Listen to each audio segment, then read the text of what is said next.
Hello students, welcome once again. So let's start with the discussion of kinetic theory of gases and radiations. Okay. So हा next आपला topic असेल डिस्कशनचा आणि या टॉपिकमध्ये पुन्हा एकदा आपण हायलाइट्स बघणार आहोत की कुठले कुठले पॉइंट्स महत्त्वाचे आहेत आणि कुठले कुठले न्यूमेरिकल बेस पॉइंट्स आहेत ते आपण आजच्या लेक्चरमध्ये बघणार आहोत. So before going to start the topic, we'll just highlight or we will see what are the types, what are the parts present in this topic. Main दोन पार्ट्स आहेत. एक पार्ट आहे तो गॅसेस रिलेटेड आहे आणि दुसरा part आहे तो रॅडिएशन्स रिलेटेड आहे. We can consider radiations. तर पहिल्या पार्टमध्ये आपल्याला गॅसेस रिलेटेड स्टडी करायचा आहे. ओके, म्हणजे kinetic theory of gases.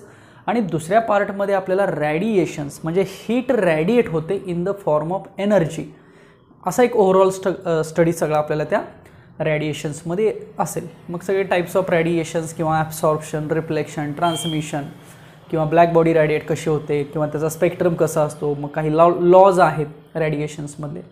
So तो जो पार्ट असेल तो आपल्याला या रॅडिएशन्समध्ये बघायचा आहे. ओके, सो आपण पहिला जो पार्ट आहे तो आपला कायनेटिक थिअरी ऑफ गॅसेसचा सुरू करूया.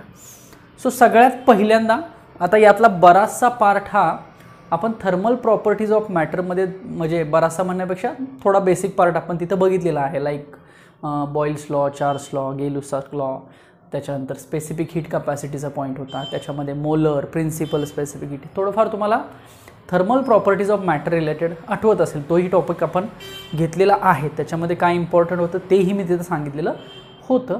सो त्या पद्धतीनं आपल्याला थोडंसं याच्यामध्ये जावं लागेल. सो थोडीशी रिव्हिजन करूया आपण. बीसीजी आठवते, बॉइल्स लॉ, चार्ल्स लॉ आणि गे-लुसाक लॉ. ओके, सो बीसीजीमध्ये काय लिहितो आपण? Pressure is inversely proportional to volume at constant temperature. तुम्हाला मी हिंट पण सांगितली होती, असं लक्षात ठेवा. PVT. त्याच्यानंतर या दोघांमध्ये म्हणजे असं हवं तर आपण आलो तर चालेल. V is directly proportional to temperature at constant pressure. Okay, किंवा T is directly proportional to volume असंही म्हटलं तरी चालेल, but constant pressure should be there. Okay, आणि त्याच्यानंतर हे P आणि T directly proportional at constant volume. Okay, so these are the simple laws which relates to the ideal gases. Okay, किंवा relates to the different types of gases. आता याच्यामध्ये ideal गॅसचं equation derive होतं. Actually ते derive कसं होतं तर या तिघांच्यावरूनच होतं. म्हणजे हे तीन लॉ जे आहेत ह्या तीन लॉचा रेफरन्स घेतला जातो आणि त्याच्यावरून आयडियल गॅस इक्वेशन डिराईव्ह होतं. सो काय इक्वेशन आहे? So PV is equal to NRT. Actually हे दोघंजण कॉन्स्टंट आहेत. N म्हणजे नंबर ऑफ मोल आहे आणि R म्हणजे युनिव्हर्सल गॅस कॉन्स्टंट आहे. सो ॲक्च्युअल फॉर्म्युला हा PV is directly proportional to T असा तयार होतो. But we can consider this like P1 V1 then upon T1 which is equal to P2 V2 upon T2. So likewise we can solve this equation and these equations are nothing but the ideal gas equations. Okay, so PV is equal to NRT तुम्ही बऱ्याच वेळेला ऐकलेला असेल. त्यातला हा जो small n आहे तो असाही लिहिला जातो number of molecules upon Avogadro's number. Okay, this is again one of the formula for this n. त्यातला हा जो R आहे तो पुन्हा n इंटू KB असाही लिहिला जातो.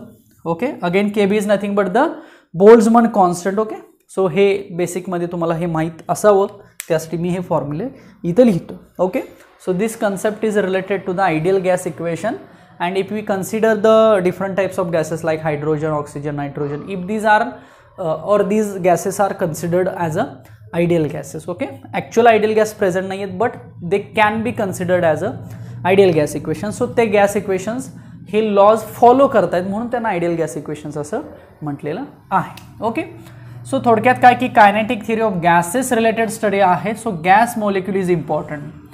So concern of gas molecules is very important. So gas molecules आहेत म्हणजे त्यांना एक प्रकारची विलॉसिटी असू शकते.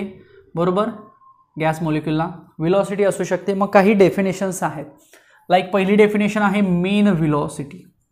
Okay, let us consider first definition, mean velocity. आता या टॉपिकमध्ये विलॉसिटीचं नोटेशन ॲज अ सीनं सुद्धा रिप्रेझेंट केलं तर चालतं, कारण सी ही लाईटची जशी विलॉसिटी असं आपण म्हणतो नोटेशन, तसं गॅसची विलॉसिटी सुद्धा व्ही किंवा सीनं डिनोट करता येते. सो मीन विलॉसिटी कशी काढतो? समजा नंबर ऑफ मॉलिक्युल्स आहेत, gas molecules that is number of molecules. हा एक कन्सर्न महत्त्वाचा आहे ना, किती मॉलिक्युल्स असतील तर तिथं नंबर ऑफ मॉलिक्युल्स असतील. सो त्या नंबर ऑफ मॉलिक्युलची जर आपल्याला मीन व्हेलॉसिटी काढायची असेल तर सिंपल काय करूया आपण, सगळ्या व्हेलॉसिटीची ॲडिशन करूया. आय मीन टू से सगळ्या गॅस मॉलिक्युलच्या व्हेलॉसिटीची ॲडिशन करूया आणि अपॉन एन करूया. सो असं केल्यानंतर आपल्याला काय मिळेल, मीन व्हेलॉसिटी मिळेल. त्याच्यानंतर मीन स्क्वेअर व्हेलॉसिटी कशी मिळेल, मीन स्क्वेअर व्हेलॉसिटी सिंपल नावातच आहे बघा, मीन स्क्वेअर व्हेलॉसिटी. तुम्हाला फक्त ह्या काय करायला लागेल, प्रत्येक व्हेलॉसिटीचा स्क्वेअर करावं लागेल आणि प्रत्येक व्हेलॉसिटीचा स्क्वेअर करून त्या सगळ्यांचं ॲव्हरेज घ्यावं लागेल. So that is the mean square velocity. आणि याच्यावरून RMS व्हेलॉसिटी कशी काढली जाते, त्याला काय म्हटलं जातं, रूट मीन स्क्वेअर व्हेलॉसिटी म्हटली जाते. Root mean square RMS velocity. Simple हा फॉर्म्युला फक्त स्क्वेअर रूटमध्ये टाकायचा. So C1 square plus C2 square up to CN square upon n. So अशा काही बेसिक डेफिनेशनसुद्धा इम्पॉर्टंट आहे. थोडासा हा रेडिओ सिलेबसमधला पार्ट आहे, बट कुठंतरी तुम्हाला रेफरन्समध्ये येऊ शकतो, न्यूमेरिकलमध्ये येऊ पण शकतो. सो त्यासाठी हा बेसिक पार्ट आहे. असं काही नाही की हा गॅस मॉलिक्युलशीच रिलेटेड आहे. हा एक मॅथमॅटिकल पार्ट आहे ज्याच्यामध्ये आपण मीन व्हेलॉसिटी असेल किंवा मीन व्हॅल्यू असेल, त्याची मीन स्क्वेअर व्हॅल्यू असेल किंवा त्याची रूट मीन स्क्वेअर व्हॅल्यू असेल, ते अशा पद्धतीनं फाइंड आउट करतो. समजलं. सो 3 पार्ट मी थोडक्यात तुम्हाला 3 पॉईंट्स थोडक्यात सांगितले. एक पहिला पॉईंट सांगितलं तो म्हणजे BCG, हे 3 लॉज सांगितले, त्यांचे स्टेटमेंट मी समोर लिहिलेले आहेत. हे आपण थर्मल प्रॉपर्टीजमध्ये सुद्धा डिस्कस केलेलं होतं. हे थर्मोडायनॅमिक्समध्ये सुद्धा आपण डिस्कस करणार आहे पुन्हा. त्याच्यानंतर ideal gas equation, ideal gas equation PV is equal to NRT. त्याच्यामधला जो N आहे त्याला नंबर ऑफ मोल म्हणतो. त्याची जर व्हॅल्यू 1 घेतली तर आपल्याला हे equation just PV is equal to RT येतं. बट तो जो N आहे तो असाही डिफाईन केला तरी चालतो, N अपॉन NA. N म्हणजे नंबर ऑफ मॉलिक्युल्स आणि हा एक जनरली कॉन्स्टंट आहे, ॲव्होगॅड्रोज नंबर. हा R म्हणजे काय, युनिव्हर्सल गॅस कॉन्स्टंट, तोही नंबर ऑफ मॉलिक्युलच्या फॉर्ममध्ये लिहिला जातो, N इंटू KB. सो अशा पद्धतीनं आयडियल गॅस इक्वेशन एक येणं गरजेचं आहे. आणि त्याच्यानंतर मग काही ह्या बेसिक मॅथमॅटिकल डेफिनेशन्स लाईक व्हेलॉसिटीचे आहेत. सो यामध्ये गॅसची व्हेलॉसिटी आपण कन्सिडर करतोय. समजलं का बघा इथपर्यंत. ओके. सो याच्या पुढचा जो पॉईंट असेल तो एक प्रेशरचं छोटंसं एक्सप्रेशन आहे, expression of pressure of ideal gas. So pressure of an ideal gas मी असं लिहितो, pressure of an ideal gas. आता हे एक्सप्रेशन जे आहे ते वेगळ्या पद्धतीनं डिराईव्ह केलं जातं. बेसिक कंडिशन काय आहे बघा या एक्सप्रेशनमध्ये, तर एक कंटेनर आहे किंवा एक क्यूब म्हणूया आपण, आणि त्या क्यूबमध्ये नंबर ऑफ गॅस मॉलिक्युल्स आहेत. ओके. आणि आपल्याला त्या क्यूबमध्ये असलेलं प्रेशर फाइंड आउट करायचं आहे. मग ते प्रेशर कशावरती डिपेंड आहे ते सगळं ह्या एक्सप्रेशनमध्ये आपल्याला बघायला मिळतं. बट आपण हे नंबर ऑफ गॅस मॉलिक्युलचं प्रेशर काढण्यासाठी एक पर्टिक्युलर गॅस मॉलिक्युल कन्सिडर करायचा आणि तो कुठल्या कुठल्या डायरेक्शनला जाऊ शकतो याचा विचार करून आपण त्याचं ते एक्सप्रेशन ॲव्हरेजिंग करून फाइंड आउट करायचं. तर ॲक्च्युअल कंडिशन अशी आहे की एक क्यूब आहे सपोज. आता क्यूब म्हटलं की 3 डायरेक्शन आपल्याला डिफाईन करायला लागतील, लाईक असं आपण म्हणूया. आणि ह्या क्यूबमध्ये एक गॅस मॉलिक्यूल आहे, तो रँडम मोशनमध्ये आहे, तो म्हणजे इकडे तिकडे कुठेही फिरतोय तो त्या क्यूबमध्ये. आता जर गॅस मॉलिक्यूल असेल तर त्याची 3 डायमेन्शनल मोशन असणार आहे. आपल्याला 1D 2D आणि 3D मोशन जशा टाईप्स आहेत तशी त्या गॅस मॉलिक्यूललासुद्धा एक 3 डायमेन्शनल मोशन असणार. इट मीन्स वॉट, की तो जो गॅस मॉलिक्यूल आहे तो आयदर एक्स ॲक्सिसला पण जाऊ शकतो. ओके. तो गॅस मॉलिक्यूल वाय ॲक्सिसला पण जाऊ शकतो, ॲज वेल ॲज तो गॅस मॉलिक्यूल झेड ॲक्सिसला पण जाऊ शकतो. ओके. म्हणजे आपल्याला त्या गॅस मॉलिक्यूलच्या 3 व्हेलॉसिटीज आपण सांगू शकतो. ओके. म्हणजे लाईक एक्स ॲक्सिसला असेल, वाय ॲक्सिसला असेल आणि झेड ॲक्सिसला असेल.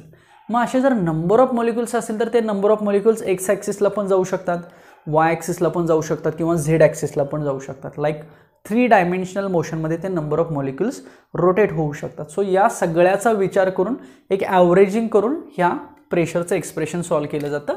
बघा समजा मी ते गॅस मॉलिक्यूल दाखवला आहे, तो जर गॅस मॉलिक्यूल आपण या डायरेक्शनला जात असेल तर त्याला आपण Vx म्हणूया, या डायरेक्शनला जात असेल तर त्याला Vy म्हणूया आणि ह्या 3rd डायरेक्शनला जात असेल तर त्याला Vz म्हणूया.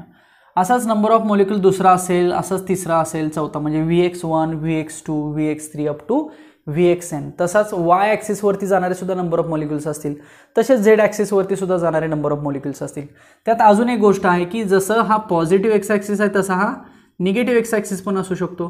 जसा हा पॉझिटिव्ह वाय आहे तसा निगेटिव्ह वाय असू शकतो, जसा पॉझिटिव्ह झेड आहे तसा निगेटिव्ह पण झेड असू शकतो. बट आपण यामध्ये फक्त एकच डायरेक्शन पॉझिटिव्ह घेतलेले आहे आणि त्याचं ॲव्हरेजिंग करून एक प्रेशरचं एक्सप्रेशन फाइंड होतं, तर ते मिळतं 1/3 rho c R M S square, किंवा ह्याला सिम्पल व्ही स्क्वेअर इथं म्हटलं तरी चालेल. बघा लक्षात ठेवायला हे थोडं सोपं वाटतंय.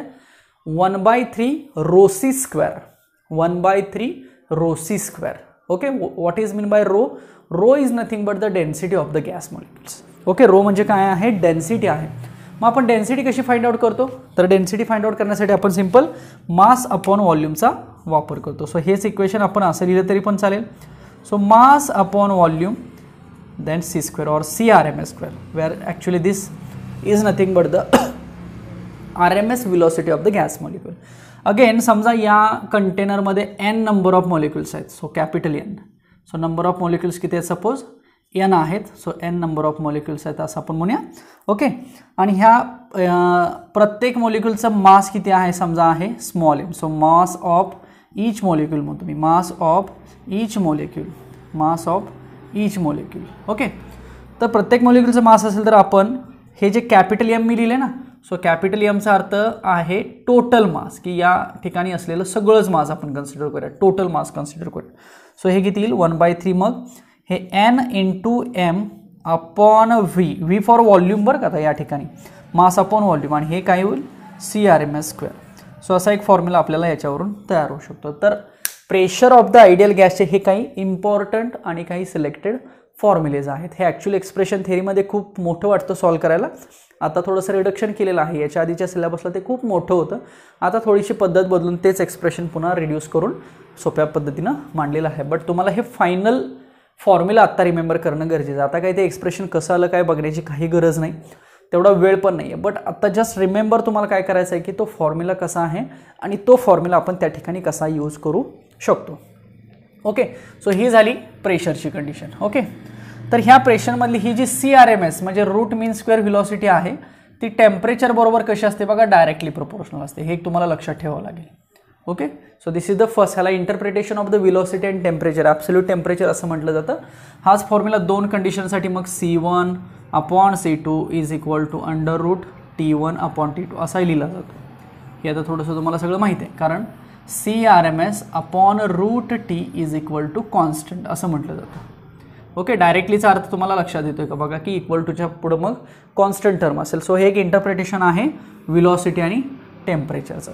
सेम अशाच पद्धतीनं अजून एक इंटरप्रिटेशन केलं जातं कायनेटिक एनर्जीचं, कारण यामध्ये जो गॅस मॉलिक्युल आहे त्याला कायनेटिक, जशी व्हेलॉसिटी आहे त्याला काय आहे मग? कायनेटिक एनर्जी आहे. सो जनरल फॉर्म्युला आहे कायनेटिक एनर्जीचा, याला ई म्हणूया आपण हवं तर.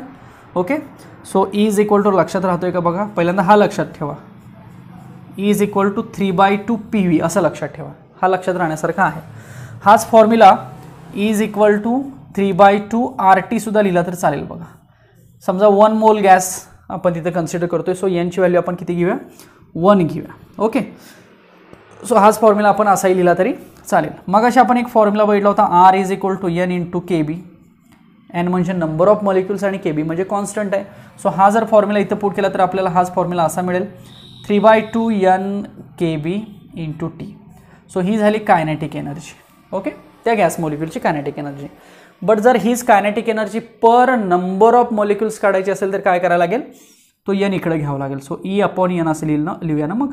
सो हे 3/2 आणि फक्त काय होईल? KBT. सो हा एक फॉर्म्युला खूप इम्पॉर्टंट आहे. याला काय म्हटलं जातं बघा? कायनेटिक एनर्जी पर मॉलिक्यूल, पर मॉलिक्यूल किंवा पर नंबर ऑफ मॉलिक्युल्स असं म्हटलं जातं. हीच कायनेटिक एनर्जी पर मोल सुद्धा काढतात. मग त्यासाठी N कन्सिडर करावं लागतो. त्यासाठी N मग 1 होत नाही. बट जर पर मॉलिक्यूल असेल तर इंटरप्रिटेशनसाठी मी पर मॉलिक्यूल घेतली. सो याच्यामध्ये आपण कायनेटिक एनर्जी पर मॉलिक्यूल ही डायरेक्टली प्रोपोर्शनल मिळते. कुणाला? आपल्याला टेम्परेचरला मिळते. सो हा झाला एक त्याच्याशी रिलेटेड फॉर्म्युला. ओके, सो जे आपलं प्रेशरचं एक्सप्रेशन आहे त्याच्यामधला हा एवढा पार्ट तुम्हाला इम्पॉर्टंट आहे आणि तो लक्षात ठेवावा लागेल. बघा, कुठले फॉर्म्युले मी डिफाईन करतो आणि त्याचा रेफरन्स नक्की काय आहे हे तुम्हाला समजून घ्यावं लागेल आणि ते थोडंसं पाठांतर किंवा ते लक्षात ठेवावंच लागेल. नेक्स्ट. ओके, सो याच्या पुढचा पॉईंट ऑलरेडी झालेला आहे. हा specific heat capacity, specific heat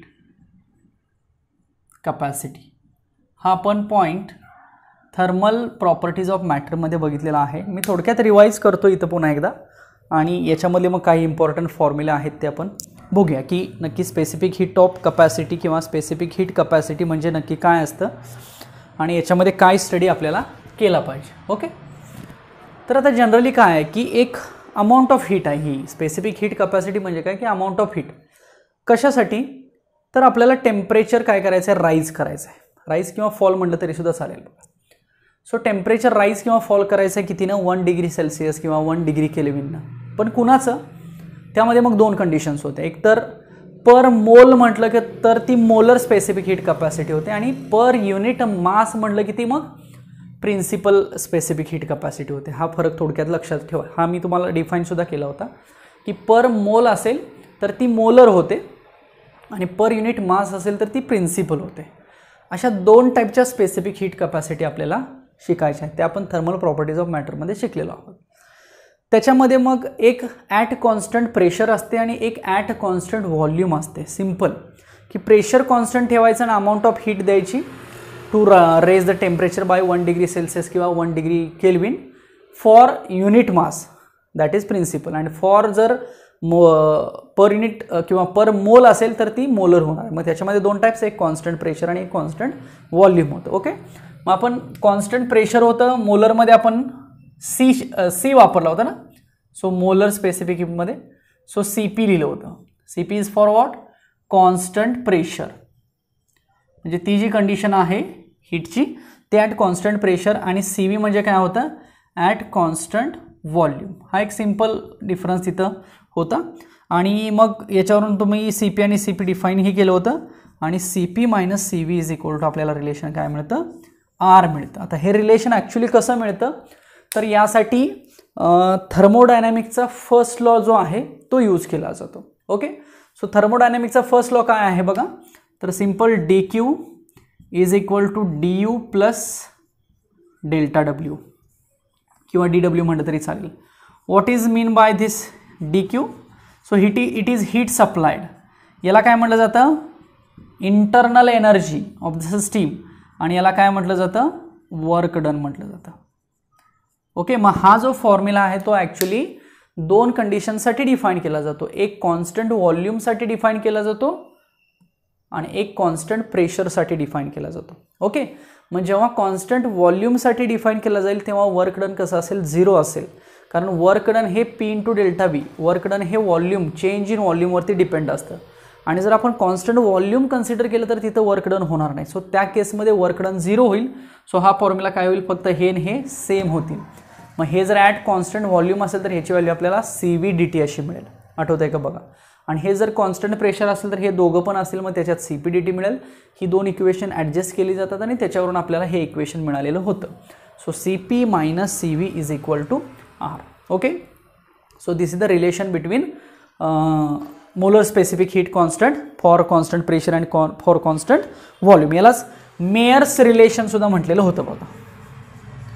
यालाच मेयर्स रिलेशन. आता हे 12th मध्ये जे येतं त्यासाठी सगळा रेफरन्स हा थर्मल प्रॉपर्टीज ऑफ मॅटरमधला होता. ओके, हेच रिलेशन मेकॅनिकल इक्विव्हॅलंट ऑफ हीटच्या फॉर्ममध्ये कसं लिहिलं जातं, CP minus CV is equal to R upon J. ही कंडिशनल केस आहे. जर तुम्हाला मेकॅनिकल इक्विव्हॅलंट ऑफ हीटच्या फॉर्ममध्ये जर मेयर्स रिलेशन लिहायचं असेल तर हे रिलेशन असं लिहिलं जातं. आय होप की तुम्हाला हे थोडंसं रिवाईज होत असेल. याच्यानंतर SP minus SV. Okay, so हा R अपॉन इथं M0 वापरलेला आहे, किंवा त्या आपण टॉपिकमध्ये M वापरलेला होता बघा. मोलर मास किंवा मोलेक्युलर वेटसुद्धा म्हणतो आपण त्या Mला. तर हा SP आणि SV म्हणजे कोण आहे, तर हा प्रिन्सिपल स्पेसिफिक हीट कपॅसिटीमधला डिफरन्स आहे ॲट कॉन्स्टंट प्रेशर आणि ॲट कॉन्स्टंट व्हॉल्यूम. कारण तुम्हाला मी म्हटलं होतं की पर युनिट मास असेल तर प्रिन्सिपल कन्सिडर करायचं, आणि पर युनिट मोल असेल तर मोलर स्पेसिफिक हीट कन्सिडर करायचं. सो हे 2 महत्त्वाचे फॉर्म्युले त्याच्याशी रिलेटेड आहेत. याच्यापुढं स्पेसिफिक हीट ऑफ गॅसेसचे ॲप्लिकेशन्स आहेत. आता हे सुद्धा कसं लक्षात ठेवायचं बघा, तेही मी सांगतो. तर याच्यामध्ये पहिली केस असेल ती मोनो ॲटॉमिक गॅसची केस असेल. Mono atomic gas like neon argon म्हणतो ना, मोनो ॲटॉमिक. म्हणजे 1 गॅस, डायॲटॉमिक म्हटलं की hydrogen, oxygen, nitrogen 2 gas, tri म्हटलं की मग 3 gases. Okay, SO2 like. So mono atomic गॅसमध्ये आपल्याला आता काय काय लक्षात ठेवायचं आहे बघा. तर सगळ्यात पहिला लक्षात ठेवायचं CV. सो CV याच्यामध्ये किती असतो 3/2R. बघा हे पहिलं तुम्हाला, आता हे कसं येतं याला सुद्धा त्याचं रिलेशन आहे किंवा याला सुद्धा रेफरन्स आहे की CV = 3/2R कसं येतं. आता हा जर फॉर्म्युला याच्यामध्ये पुट केला तर आपल्याला CPची व्हॅल्यू मिळते. सो पहिला लक्षात ठेवला आपण CV, त्याच्यावरून लक्षात ठेवायचा CV. सो हा होणार आहे 5/2R. बघा सो याच्यामध्ये थोडक्यात 3 आणि 5 हे 2 नंबर्स इम्पॉर्टंट आहे. बघा 3, 5, 5, 7, 7, 9 असं आपल्याला लक्षात ठेवायचं आहे थोडंसं. ओके, सो मोनो ॲटॉमिकसाठी 3, 5 म्हणजे काय 3/2 × R आणि 5/2 × R. CV आणि CP, पहिला CV लक्षात ठेवायचा. ओके, आता या दोन्हीमध्ये हे CP - CVR आपण सगळं रिलेशन आलं. याच्यावरून गॅमा डिफाईन करायचं. What is mean by gamma? Adiabatic ratio. Okay, gamma म्हणजे काय ॲडिएबॅटिक रेशो. तो किती असतो CP/CV असतो. हा पण कदाचित तुम्हाला फॉर्म्युला माहीत असेल. सो हे 5/2R, हे 3/2R. So it becomes 5/3. So mono atomic गॅससाठी गॅमाची व्हॅल्यू किती आली बघा 5/3 आली. सो ही झाली फर्स्ट कंडिशन. लक्षात कशी ठेवायची समजलं काय काय मी सांगितलं. नेक्स्ट पुढचा येणार आहे डायॲटॉमिक गॅस. ओके, मी डिफरन्स सांगतोय तुम्हाला कशा पद्धतीने लक्षात ठेवायचं आहे. सो डायॲटॉमिक गॅससाठी पुन्हा रिजिड आणि नॉन रिजिड मॉलिक्यूलसाठी, रिजिड आणि नॉन रिजिड ही पण कंडिशन थोडीशी आठवते का बघा. याच्यामध्ये actually law of equipartition of energy ही कन्सेप्ट यूज करून हे सगळं मग डिफाईन होतं. चला आता सो डायॲटॉमिकमध्ये रिजिड आणि नॉन रिजिड. सो मी काय सांगितलं तुम्हाला 3, 5, 5, 7, 7, 9.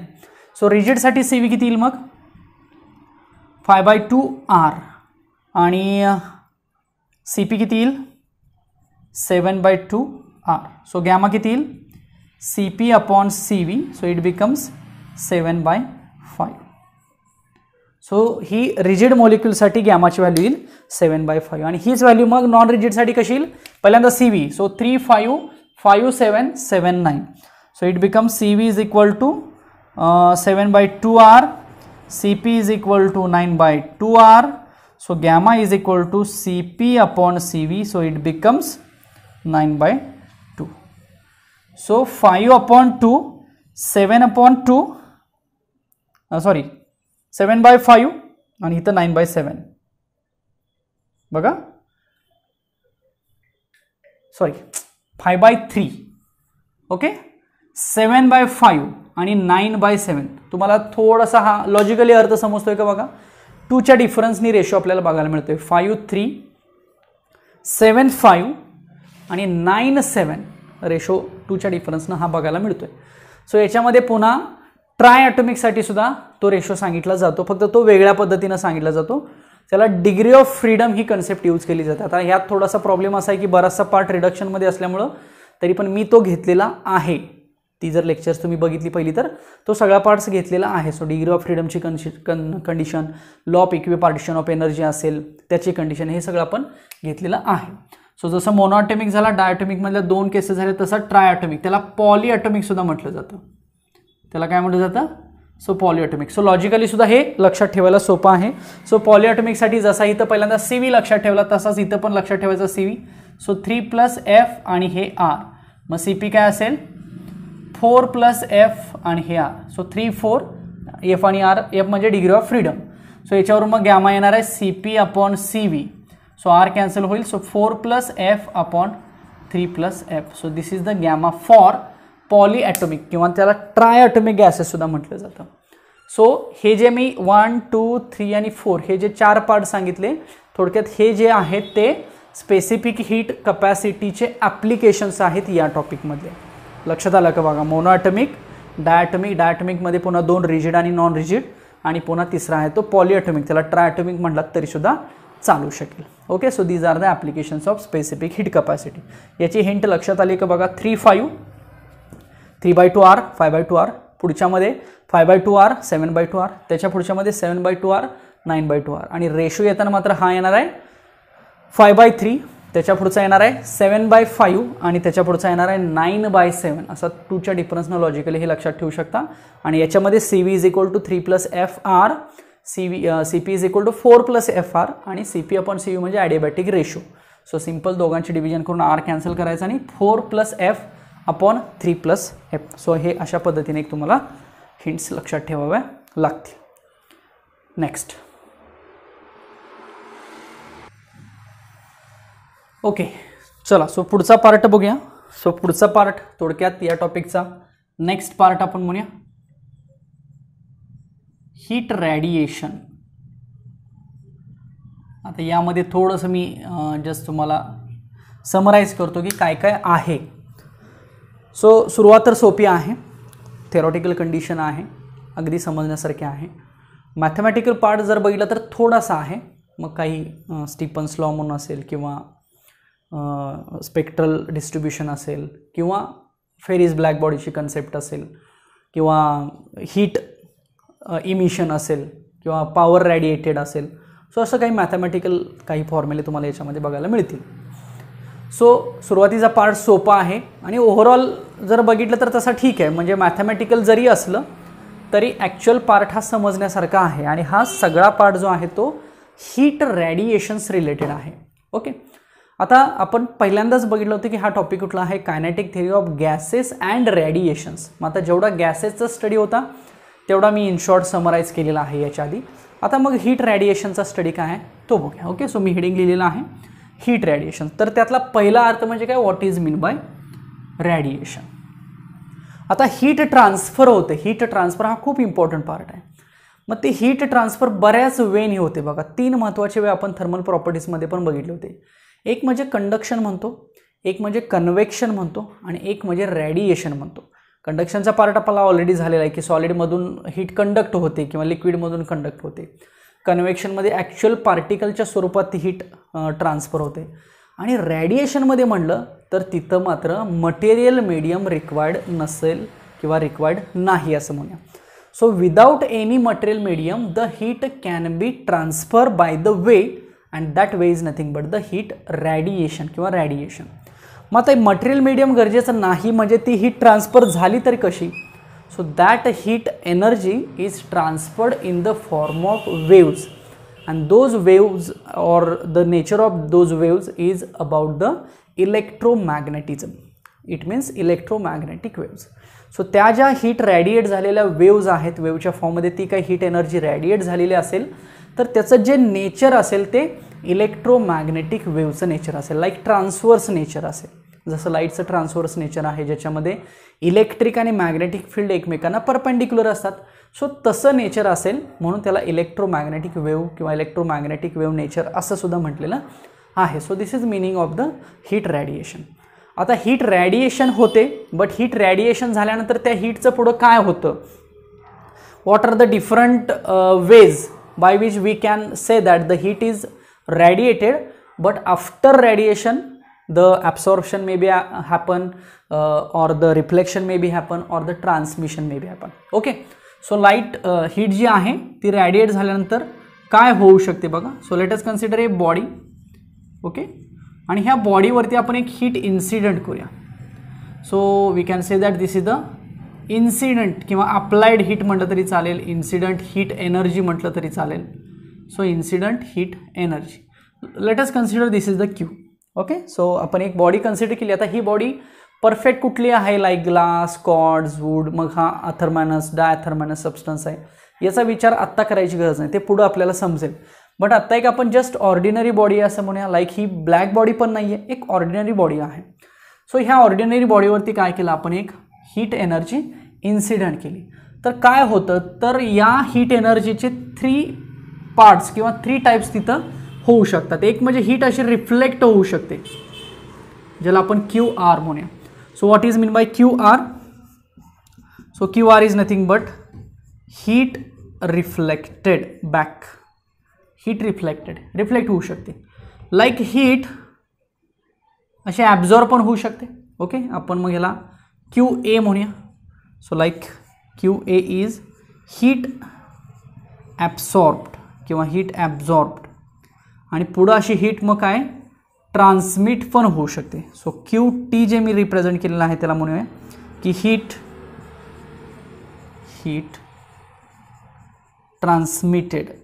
बघा, सो हीट ॲब्झॉर्ब, त्याच्यानंतर हीट रिफ्लेक्टेड किंवा हीट ट्रान्समिटेड, असे मी 3 वे हे इथं हीटचे डिफाईन केले. ओके, सो हे थेरॉटिकल मी सांगितलं की एखाद्या बॉडीवरती हीट आल्यानंतर ती बॉडी काय करते, हीट ॲब्झॉर्ब करते, हीट रिफ्लेक्ट बॅक करते आणि हीट ट्रान्समिट करते. सो हे जे मी सांगितलं तेच मी मॅथमॅटिकली असं लिहू शकतो. पहिल्यांदा हीट काय झाली, रिफ्लेक्ट झाली, रिमेनिंग हीट काय झाली, ॲब्सॉर्ब झाली आणि रिमेनिंग हीट काय झाली, ट्रान्समिट झाली. म्हणजे total heat can be converted into these 3 forms. But that is very important. It means the total energy should be summation of this 3. Law of conservation of energy, जेवढी energy त्या बॉडीवरती आलेली आहे त्यापैकी ती एनर्जी 3 प्रकारामध्ये divide होणार आहे. That must be possible. Okay, or that is the criteria. It means law of conservation of energy. Okay, so आली एनर्जी हीट क्यू, त्याच्यापैकी Q R plus Q A plus क्यू टीमध्ये ती काय झाली, कन्वर्ट झाली. So let me just divide by Q. So will get Q R upon Q, will get Q A upon Q and we'll get qt upon q. This become 1. So let us consider these 3 factors. This is nothing but r, this is nothing but a, and this is nothing but t. So we will get the equation like r plus a plus t is equal to 1. Now this is the fraction. Okay, we can consider it is in the percentage form also. So what is the fraction? It means total factor किती आहे, 1 आहे.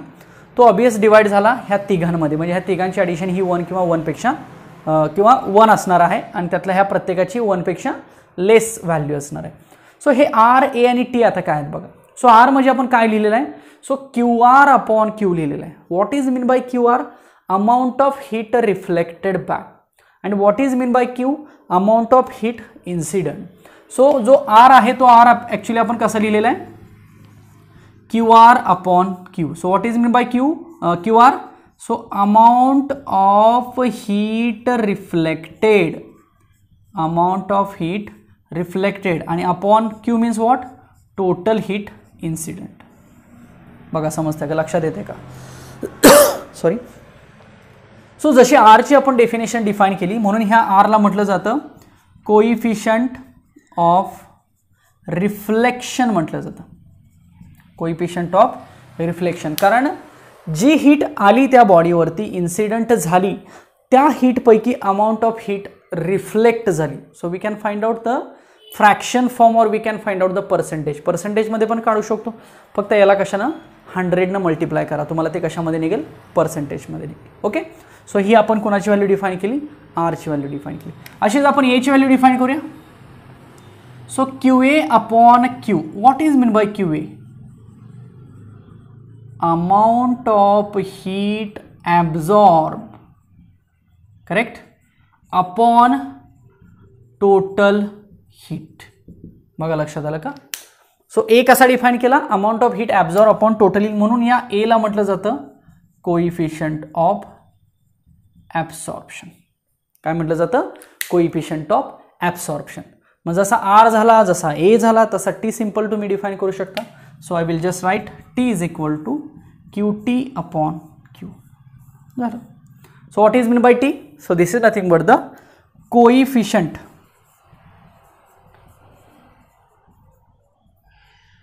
transmission.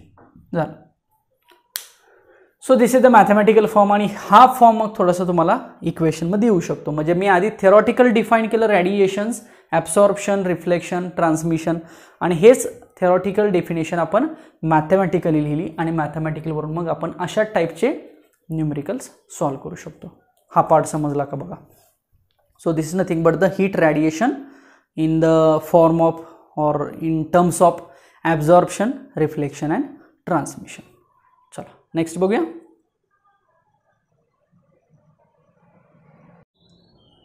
चला पुढचा part बघूया, perfect black body.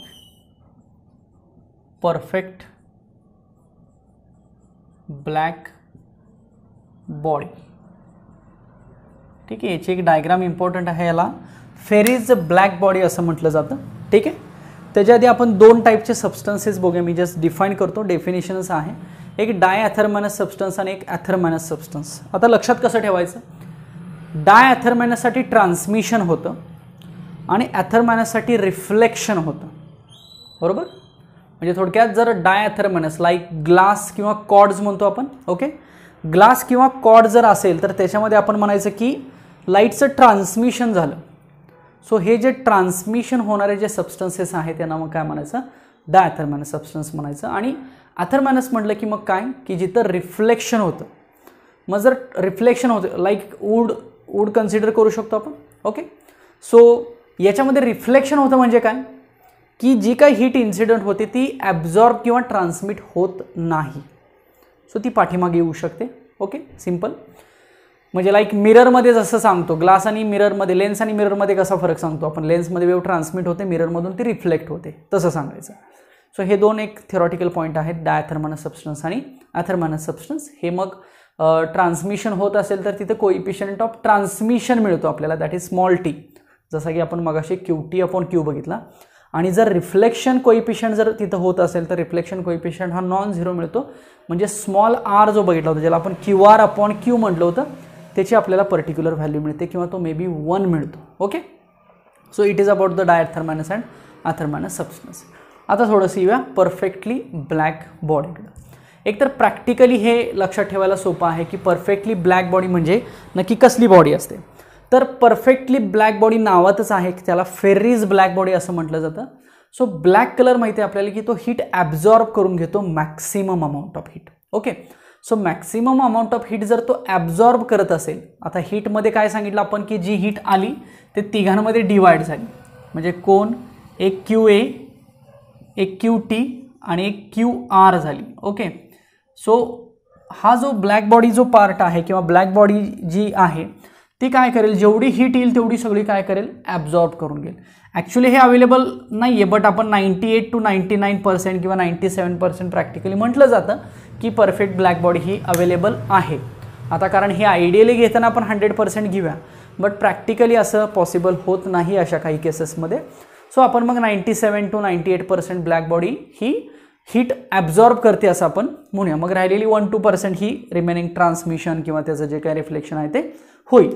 Okay, आता काय सांगायचं, याच्यामध्ये जी काही अमाऊंट ऑफ हीट आहे तीच काय झाली, सगळी ॲब्झॉर्ब झाली. म्हणजे थोडक्यात आपल्याला Qची व्हॅल्यू पुन्हा एवढी मिळाली, QA. म्हणजे Q आणि QA दोन्ही सेम झाले. मग जर हे दोन्ही सेम असतील तर A आपल्याकडे काय होता, तर QA/Q होता. सो काय होईल, हा 1 होईल. So this is very important that coefficient of absorption for the perfect black body is 1. So याची व्हॅल्यू 1 का आली बघा, कोइफिशियंट ऑफ ॲब्झॉर्प्शन. हा कारण जेवढी काही हीट त्या बॉडीवरती इन्सिडेंट केलेली आहे त्यापैकी सगळी ऑलमोस्ट 98-97% हीट काय झाली, ॲब्सॉर्ब झाली. त्यामुळे आपण त्याचा कोइफिशियंट ऑफ ॲब्सॉर्प्शन 1 म्हणू शकतो. म्हणजे परफेक्टली ब्लॅक बॉडी ही गुड ॲब्झॉर्बर आहे. मग ती जर गुड ॲब्झॉर्बर असेल तर ती बॅड रिफ्लेक्टर आणि बॅड ट्रान्समिटर असेल का बघा.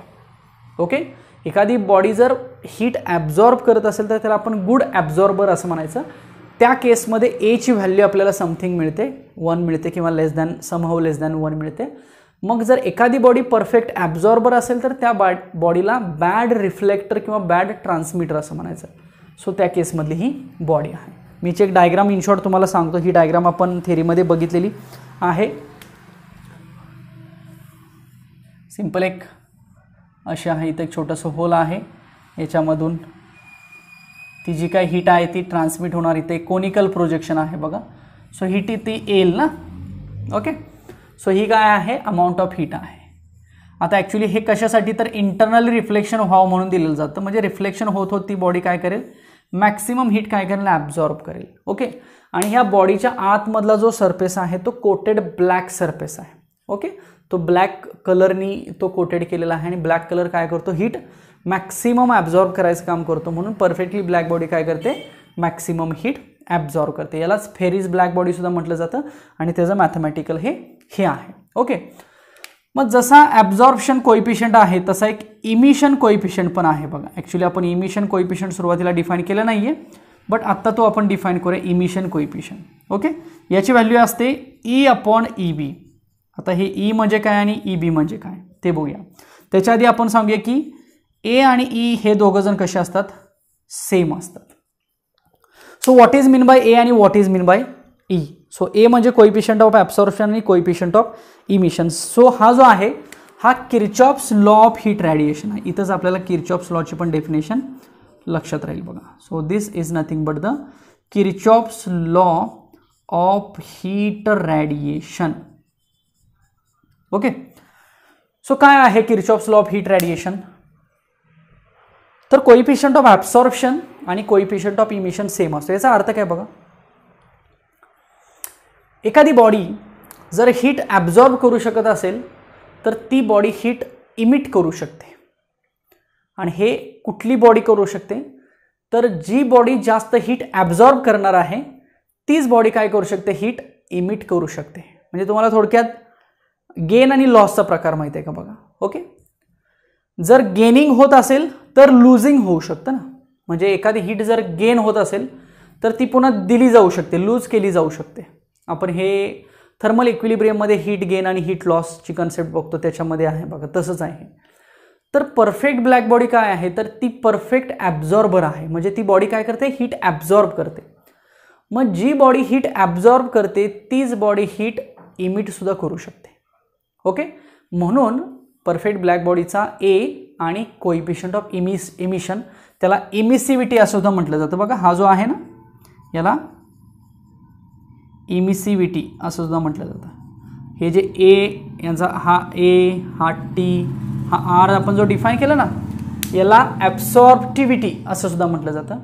याला ट्रान्समिटिव्हिटी असं सुद्धा म्हटलं जातं आणि याला रिफ्लेक्टिव्हिटी सुद्धा म्हटलं जातं. तसा हा जो E आहे त्याला इमिसिव्हिटी म्हटलं जातं. मग आता E आपण कसा डिफाईन केला, तर E/EB म्हणजे जनरली इमिसिव्ह पॉवर घेतली जाते. आता ती इमिसिव्ह पॉवर पण आपल्याला डिफाईन करायची आहे कशी असते ती.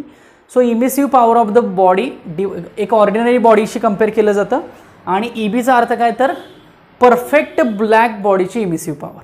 बघा लक्षात येतं का, मी स्मॉल ईचा फॉर्म्युला कसा डिफाईन केलेला आहे, small e is equal to capital E/EB. So what is mean by capital E, emissive power of the ordinary body असं म्हणूया आपण, to the emissive power of the perfect black body. So this is nothing but the E/EB. Okay, आता A is equal to E हा Kirchhoff's law of heat radiation आहे. हा सुद्धा एक experimental आहे ज्याच्यामध्ये ऑर्डिनरी बॉडी घेतली जाते, ब्लॅक बॉडी घेतली जाते, हीट ॲब्सॉर्ब हे सगळं कन्सिडर करून A आणि Eची व्हॅल्यू कशी काढली जाते, सेम काढली जाते. आता यातला जो E आहे बघा तो E कसा डिफाईन करूया. ह्या Eलाच काही ठिकाणी R सुद्धा नोटेशन दाखवतात. सो Q/AT अशी लक्षात ठेवायची definition. What is mean bye E, emissive power, किंवा R म्हणजे पण काय आहे, emissive power. So emissive power किती येईल, Q म्हणजे काय, heat. So heat, amount of heat. A म्हणजे काय, एरिया आहे आणि T म्हणजे काय आहे, टाईम आहे. सो हीट जूलमध्ये असेल, एरिया मीटर स्क्वेअरमध्ये असेल आणि टाईम सेकंडमध्ये असेल. चालेल का बघा. ओके, हीच डेफिनेशन अशी सुद्धा होईल बघा. मला सांगा हीट अपॉन टाईम म्हणजे थोडक्यात हा काय आहे, एनर्जी अपॉन टाईमचा फॉर्म्युला आहे. हे आठवतं आहे का बघा थोडंसं. हीट म्हणजे एक प्रकारची एनर्जीच आहे ना. सो हीट अपॉन टाईम म्हणजेच काय आहे, एनर्जी अपॉन टाईम. आणि एनर्जी अपॉन टाईमलाच आपण काय म्हणतो, वर्क अपॉन टाईम म्हणू शकतो का. आणि वर्क अपॉन टाईम म्हणजेच कोण असतं, पॉवर असते. So power is nothing but work upon time. Okay, energy upon time, work upon time, so it is nothing but power. So हाच मग इमिसिव्ह पॉवरचा फॉर्म्युला असा लिहिला तर चालेल का. सो पॉवर अपॉन एरिया, मग पॉवर असते वॅटमध्ये, अपॉन मीटर स्क्वेअर. म्हणजे हे सुद्धा युनिट आणि हे सुद्धा युनिट वापरलं जातं इमिसिव्ह पॉवर डिफाईन करण्यासाठी. बघा ही मॅथमॅटिकल आपल्याला कुठेतरी डेफिनेशन ही लागणार आहे. पुढे एक आपण स्टीफन्स लॉ बघणार आहोत, तर त्या स्टीफन्स लॉमध्ये सुद्धा ही डेफिनेशन आपल्याला जास्त उपयोगाला पडणार आहे. समजला का अर्थ. बघा मी काय काय सांगितलं, परफेक्ट ब्लॅक बॉडीशी रिलेटेड काही मॅथमॅटिकल टर्म्स लिहिल्या, जेवढ्या इम्पॉर्टंट आणि जेवढ्या न्यूमरिकल पॉईंट ऑफ वाईज जेवढ्या टर्म इम्पॉर्टंट आहेत तेवढ्या टर्म मी इथं डिफाईन केल्या. बघा हा पार्ट एवढा समजला का तुम्हाला. राहिलेला पार्ट बघूया आपण नंतर. ओके, पुढचा पॉईंट बघूया आपण, spectral distribution of black body radiation. Spectral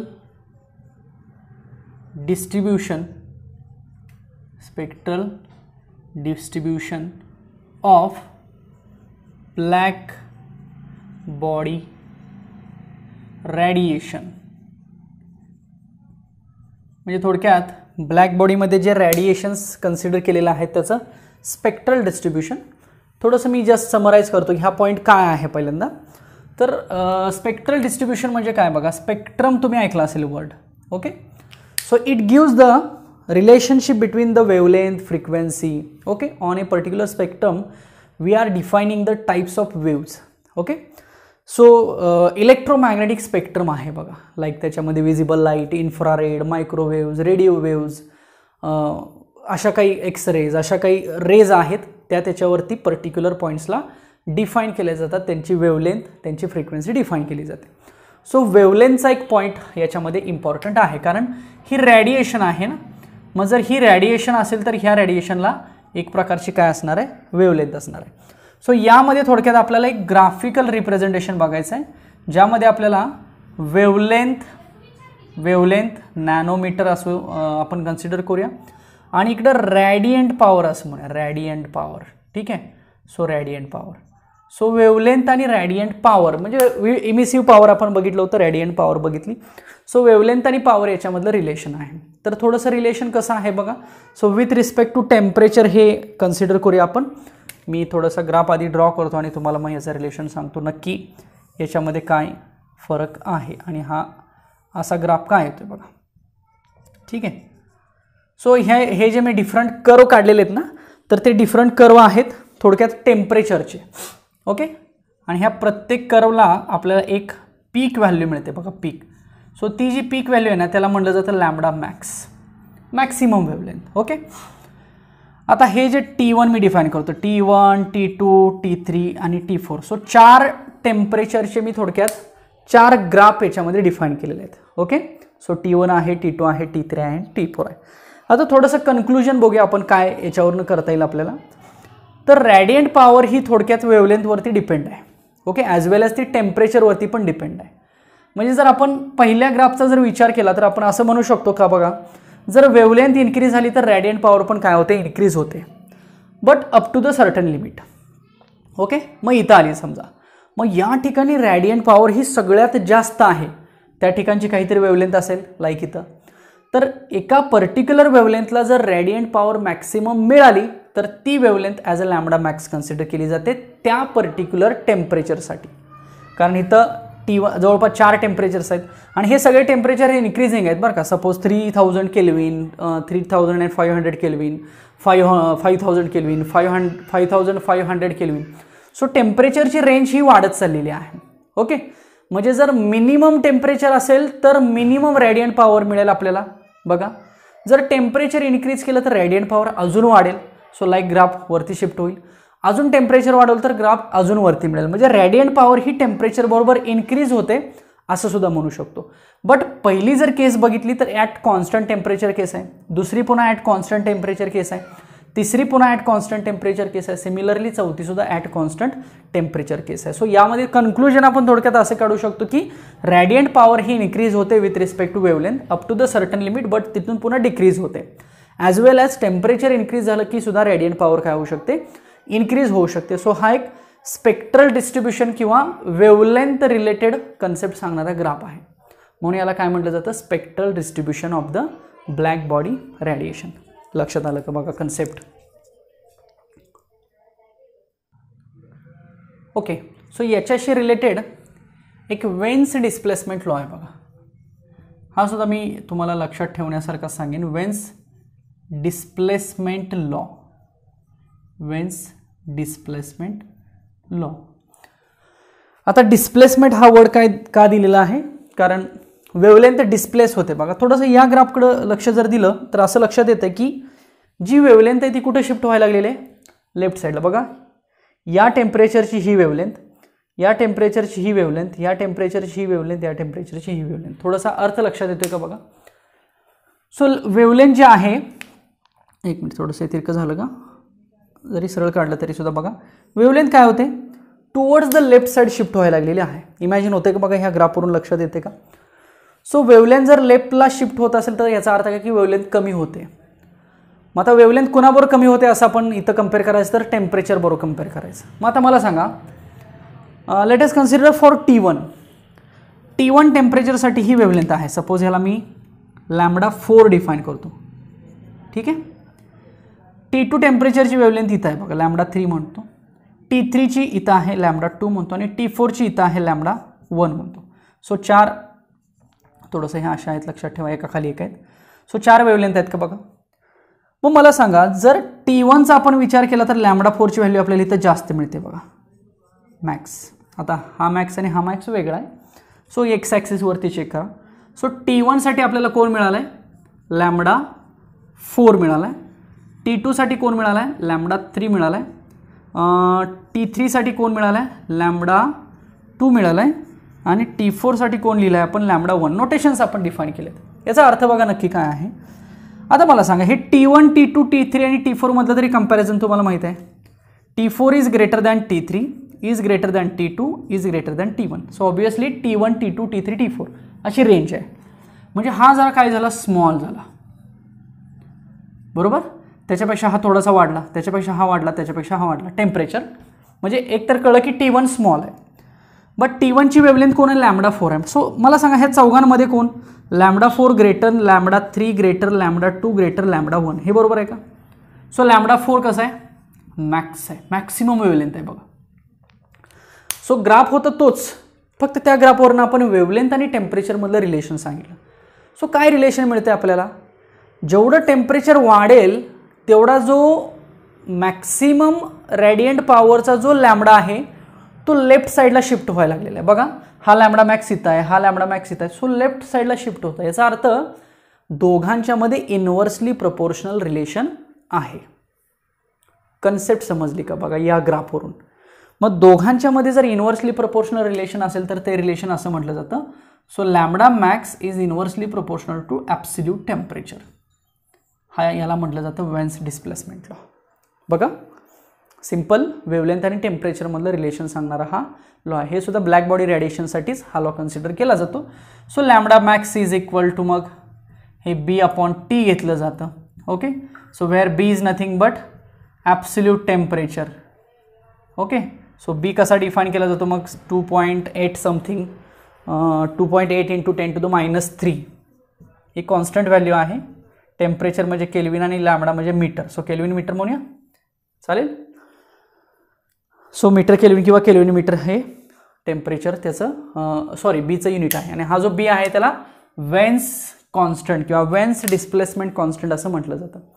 so generally जे थर्मल रेडिएशन्स आहेत त्या थर्मल रेडिएशन्समध्ये ह्या वेन्स डिस्प्लेसमेंटचा किंवा वेन्स डिस्प्लेसमेंट लॉचा यूज केला जातो टेम्परेचर फाइंड आउट करण्यासाठी. मग त्याचं ॲप्लिकेशन असंही म्हटलं जातं लाईक जे स्टार्स प्लॅनेट्स आहेत त्यांचं जे काही त्यांच्यापासून मिळणारी जी काही हीट आहे ती फाइंड आउट करण्यासाठी सुद्धा मग याचा यूज केला जातो. कारण तिथं वेवलेंथचा पण कन्सर्न आहे आणि टेम्परेचरचा पण आहे. लक्षात आलं. So spectral distribution of black body रेडिएशनवरून हा जो ग्राफ आहे तो व्यवस्थित समजून घ्या. दिसायला सोपा वाटतो बट खूप अर्थ मोठा दडलेला आहे त्याच्यामध्ये. आणि या ग्राफवरून मग हा सिंपल वेन्स डिस्प्लेसमेंट लॉ आपल्याला बघायला मिळतो. ओके. आता याच्यानंतर एक शेवटचा पॉईंट याच्यामध्ये Stephen Boltzmann law of radiation राहिलेला आहे तो आपण बघूया. हा सगळ्यांना व्यवस्थित समजला का बघा. दोन्हीचं कंपॅरिझन व्यवस्थित करा. जो मी लेफ्ट साईडला पॉईंट लिहिलेला आहे स्पेक्ट्रल डिस्ट्रीब्युशन आणि जो राईट साईडला वेन डिस्प्लेसमेंट.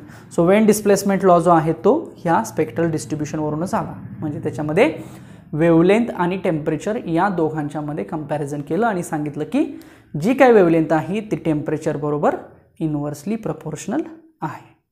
ठीक आहे. बघूया नेक्स्ट. चला नेक्स्ट एक शेवटचा लॉ आहे Stefan Boltzmann law of radiation. Stefan Boltzmann law of radiation. Stefan Boltzmann law of radiation. बघूया आता हा लॉ काय डिफाईन करतो. हा सुद्धा ब्लॅक बॉडी रेडिएशनसाठीच हा लॉ डिफाईन केला जातो. Stefan Boltzmann law of radiation. तर याच्यासाठी मगाशी आपण जी इमिसिव्ह पॉवर घेतली, ओके, ज्याला आपण Q/AT म्हटलं होतं, तर ती पॉवर इथं घ्यायची. मग त्याला आपण मगाशी नाव E किंवा R दिलं होतं ना. सो इमिसिव्ह पॉवर किंवा R म्हणूया आपण. सो ही जी इमिसिव्ह पॉवर आहे ही डायरेक्टली प्रोपोर्शनल टू ॲब्सोल्यूट टेम्परेचरच्या 4th पॉवर बरोबर असते. बघा, so emissive power is directly proportional to the 4th power of the absolute temperature. So this is the simple statement of the Stefan Boltzmann law of radiation. आता हा law कुठल्या कंडिशनसाठी वापरायचा, कशासाठी वापरायचा हे मी डिफाईन करतो. बट हे लक्षात राहण्यासारखं आहे की हा जो E आहे तो डायरेक्टली प्रोपोर्शनल असेल T⁴ ला. मग हाच असा लिहिला जातो. So E is equal to sigma T⁴. आता हा सिग्मा म्हणजे जस्ट त्याचा कॉन्स्टंट आहे, स्टीफन बोल्ट्झमन कॉन्स्टंट आहे सिग्मा. आणि या सिग्माची जी व्हॅल्यू आहे ती बघा लक्षात राहण्यासारखी आहे. तर आता मी ती व्हॅल्यू आधी देतो तुम्हाला की 5.67 × 10⁻⁸. SI युनिट म्हणतो मी, SI युनिट पण सांगतो तुम्हाला त्याचं काय आहे. 5, 6, 7 आणि 8 बघा, 5, 6, 7 अँड -8. ओके, सो एक सिंपल अशी प्रॅक्टिकली व्हॅल्यू लक्षात राहण्यासारखी सुद्धा आहे, 5.67 × 10⁻⁸. ओके, आता हा मगाशी E मी काय डिफाईन केलेलं तुम्हाला आठवतंय का बघा. E म्हणजे Q/AT डिफाईन केलं होतं. सो हाच फॉर्म्युला आपला असाही होऊ शकतो.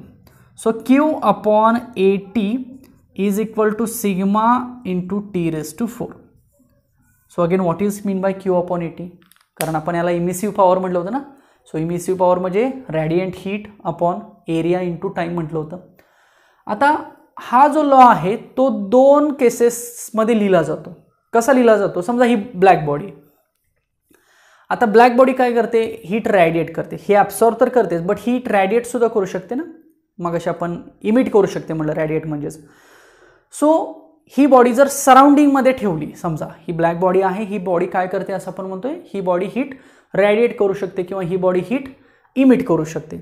मग समजा ही बॉडी जर सराउंडिंगमध्ये ठेवली असेल तर सराउंडिंगचं पण टेम्परेचर आहे किंवा सराउंडिंगमध्ये काय होईल, मग याची हीट रॅडिएट होईल. ओके, म्हणजे या बॉडीने हीट काय केली, रॅडिएट केली असं आपण म्हणूया. मग ह्या बॉडीने हीट रॅडिएट केली तर सराउंडिंगने हीट काय केली, सराउंडिंगने हीट ती गेन केली असं म्हणूया. आठवतंय का बघा, मी तुम्हाला कंडक्शनमध्ये हा प्रकार कंडक्शनमध्ये पण सांगितलं होतं किंवा रेडिएशनमध्ये हीट गेन आणि हीट लॉसचा प्रकार आपण बघितला. हीट लॉस झाली तर हीट गेन होते, म्हणजे कोणीतरी लॉस करतो तेव्हा कोणीतरी गेन करेल ना. तसं समजा ही ब्लॅक बॉडी आहे आणि ही ब्लॅक बॉडी जर हीट रॅडिएट करत असेल तर सराउंडिंगमध्ये हीट काय होणार आहे, ती गेन होणार आहे असं आपण म्हणू शकतो. म्हणजे ही जी केस आहे ही आपण सराउंडिंगसाठी सुद्धा डिफाईन करू शकतो, ती सुद्धा मी दाखवेन. बट हे लक्षात आलं, Eच्या ऐवजी आपण Q/AT लिहिलं. आता याचं युनिट मगाशी काय लिहिलं होतं आपण, समजा ह्या सिग्माला काय लिहू शकतो. So sigma is equal to Q/T⁴ × AT असं म्हणू शकतो. सो हा जर सिग्माचा फॉर्म्युला झाला तर सिग्माचं SI युनिट काय होईल बघा. Q म्हणजे काय, heat. So joule upon T⁴ म्हणजे काय, Kelvin⁴. एरिया म्हणजे मीटर² आणि हे सेकंड. किंवा हाच फॉर्म्युला और म्हणतो मी वॅट कोणाबद्दल लिहिलं आपण, जूल पर सेकंड बद्दल वॅट लिहिलं. सो वॅट अपॉन Kelvin⁴ आणि हे मीटर² असाही लिहू शकतो. मग याच्यावरून तुम्ही सिम्पल याचं डायमेन्शन पण फाइंड आउट करू शकता. ओके, सो ही झाली सिग्माची व्हॅल्यू. आता मी काय म्हटलं की हा जो स्टीफन्स बोल्ट्झमन लॉ आहे तो 2 कंडिशनसाठी कसा लिहायचा. पहिली कंडिशन बघा, लाईक हे लिहितो मी. So E is equal to sigma × T⁴. हे मी ब्लॅक बॉडीसाठी लिहिलं. आणि समजा म्हणजे ह्याला काय आपण रॅडिएटेड हीट किंवा रॅडिएट किंवा इमिटेड म्हटलं ना, इमिटेड म्हटलं होतं. ही इमिटेड झाली आणि सराउंडिंगसाठी काय झाली, हीट गेन झाली. सो सराउंडिंगसाठी मग काय हा फॉर्म्युला असा येईल. So what is mean bye T0, तर T0 म्हणजे त्या सराउंडिंगचं टेम्परेचर. बघा लक्षात आलं का. सो 2 मी कंडिशन्स कशा लिहिल्या स्टीफनच्या. एक कंडिशन लिहिली सिग्मा T⁴, दुसरी कंडिशन लिहिली sigma T⁴. What is mean bye T0, T0 म्हणजे सराउंडिंग टेम्परेचर. सो आता ही हीट झाली रॅडिएटेड, ही हीट झाली गेन. तर थोडक्यात दोघांमधला डिफरन्स, त्याला लॉस ऑफ हीट असं म्हणू शकतो आपण. सो लॉस कसा लिहिता येईल मला सांगा. E is equal to sigma T⁴ minus sigma T⁴. So ही एक मॅथमॅटिकल कंडिशन तुम्हाला लक्षात ठेवावी लागेल. So E is equal to sigma into bracket T⁴ minus T⁴, where T is nothing but the temperature of the body black body म्हणूया आणि T0 म्हणजे temperature of the surrounding म्हणूया.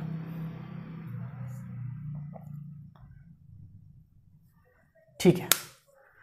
So this is about the Stefan's Boltzmann law. Condition लक्षात आली का बघा सगळी. So हा थोडक्यात ह्या टॉपिकचा शेवटचा पॉईंट आहे.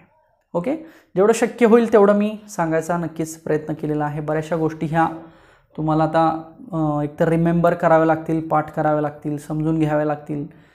सो तुम्ही आता ज्या पद्धतीनं करताय, मी बऱ्याच वेळेला तुम्हाला कसं करायचं काय करायचं हे सगळं सांगितलेलं आहे. तुम्ही तुमच्या पद्धतीनं हा अभ्यास व्यवस्थित ट्राय करा.